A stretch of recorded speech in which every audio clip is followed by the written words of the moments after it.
Ukraine is running a campaign to assemble the world's first army of drones. Apart from funding, they are now specifically calling on international supporters to donate their own recreational or commercial drones. Okay, purely hypothetical. If I donated mine, could this rather small gadget really help in a war against one of the biggest armies in the world? And what would it be used for exactly?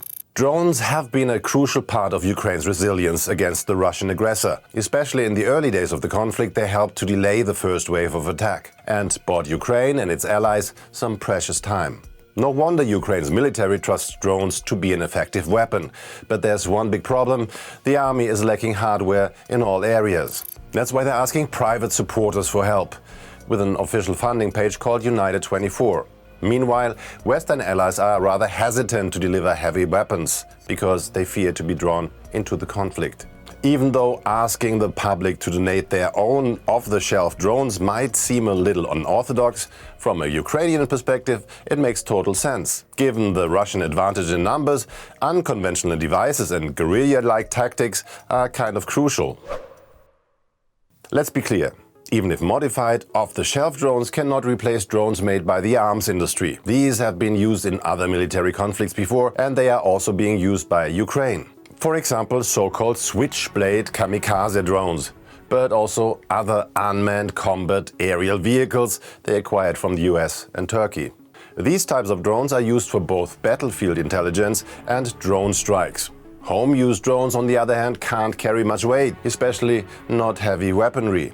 Military drones also have a much higher range and a longer runtime than off-the-shelf drones. This one, for example, only manages distances of up to 4 kilometers and the battery is empty after 30 minutes.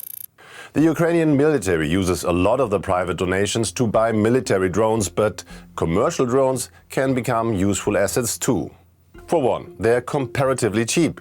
So it's bearable if they get destroyed in a risky short-distance scouting mission. Sometimes soldiers need to know if there's an ambush at the road they want to cross, for example. Apart from that, Ukrainians have become very creative in turning drones into weapons. Aerorozvidka, for example, is a private drone unit formed in 2014 in response to Russia's annexation of Crimea. It's a group of former IT workers and army members who started to turn commercial drones into military devices. Now they are helping to defend their country. Online propaganda videos also show soldiers modifying drones and using them to drop small bombs or grenades. So a drone like this one here could theoretically be turned into a weapon. They might help Ukraine win the war, but they could also kill a human being. What do you think? Would you donate your drone or would you have moral concerns?